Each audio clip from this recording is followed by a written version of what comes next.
মৰমত সমান শ্ৰেণীৰ ছাত্ৰ ছাত্ৰীসকল এক্সাৰসাইজ 7 এৰি 7.3 তোমালোকক কৰি দিয়া হৈছিল তাৰ লাষ্টৰ কোৱেশ্চন নম্বৰ 5 টো বাকি আছে এটা তোমালোকক নকৰিলে হ'ব হিমান এটা ইম্পৰ্টেন্ট নহয়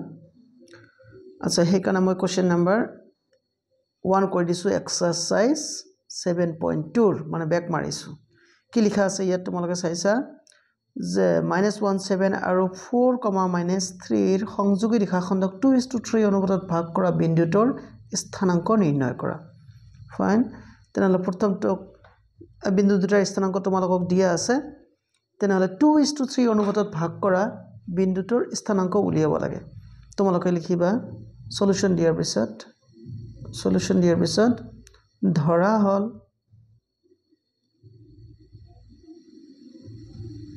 বিন্দুটোৰ মোটা বেছি হৈছে নহয় অলপ অলপ মই চিকনা কৰি লৈছো ধৰা হল বিন্দুটোৰ স্থানাংক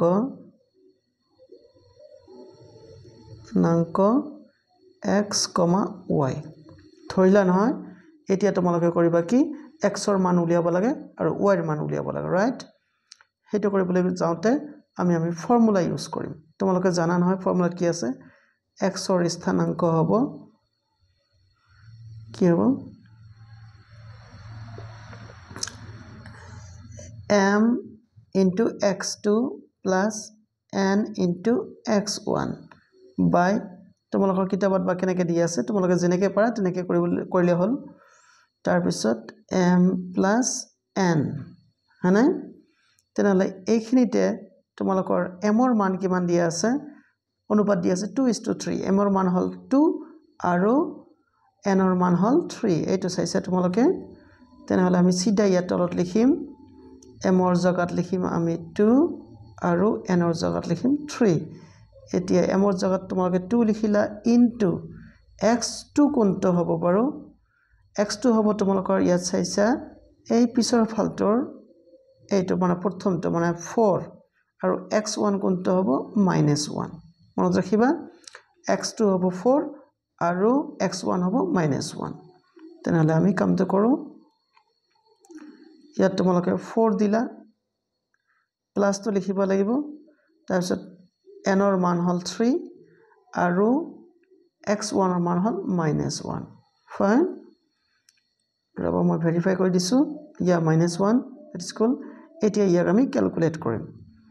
ইকুৱেল টু তোমালোকে দিলা 2 4 গুণ কিমান হ'ব 8 প্লাস ইনটু মাইনাস হ'ব মাইনাস 3 1 গুণ 3 ফাইন 2 প্লাস 3 কিমান হ'ব তলত 5 সমান সমান তোমালোকে লিখিলা 8 - 3 = 5 by 5 কটা কটি কৰিলে তোমালোকৰ ৰিজাল্ট কিমান হ'ব 1 হ'ব ৰাইট তেনেহলে x ৰ মান পালা তোমালোকে 1 ঠিক তেনেকৈ তোমালোকে y ৰ মান উলিয়াবা নাই y ৰ ক্ষেত্ৰত তোমালোকে কি লিখিবা এই একেই ফৰ্মুলা অলপহে difference m + n m into এবাৰ y2 হ'ব plus n into y1 clear আছে m ৰ মান আকৌ 2 into তোমালোকে থৈ দিলা আচ্ছা ইয়াত 2 + 3 লিখিলা সেম টু সেম এইবাৰ তোমালোকে চোৱা y2 আৰু y1 ৰ মান কোনটো হ'ব মই দেখাই দিছো y2 ৰ মান হ'ব তোমালোকৰ এইটো মানে -3 আৰু y1 ৰ মান হ'ব তোমালোকৰ 7 মানে তেনেহলে আমি লিখিম -3 7 into -3 plus n ৰ মান 3 into 7 লিখিলো নহয় সমান সমান দি তোমালোকে এতিয়া ক্যালকুলেট কৰা +2 into -3 কিমান হ'ব -6 তেনেহলে 3 7 = 21 2 + 3 ইয়াত হৈ গল 5 ফাইন আগুৱাই যোৱা ইফালে সমান সমান দি লিখিলা 21 - 6 কিমান হ'ব তেন্তে নিশ্চয় হ'ব +15 by 5 ক্লিয়াৰ এবাৰ তোমালোকে কটা কটি কৰা 5 3 গুণ 15 3 তেনেহলে তোমালোকে লিখিবা নিৰ্ণয় বিন্দুটো হল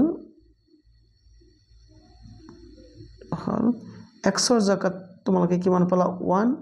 y জায়গাত তোমালোকে পালা 3 এইটো হৈ গল তোমালোকৰ আনসাৰ আশা কৰিছো তোমালোকে ভিডিওটো ভাল পাবা লাইক কমেন্ট শেয়াৰ কৰিবা আৰু প্লিজ মোৰ চেনেলটো সাবস্ক্ৰাইব কৰিবা চোৱাৰ কাৰণে ধন্যবাদ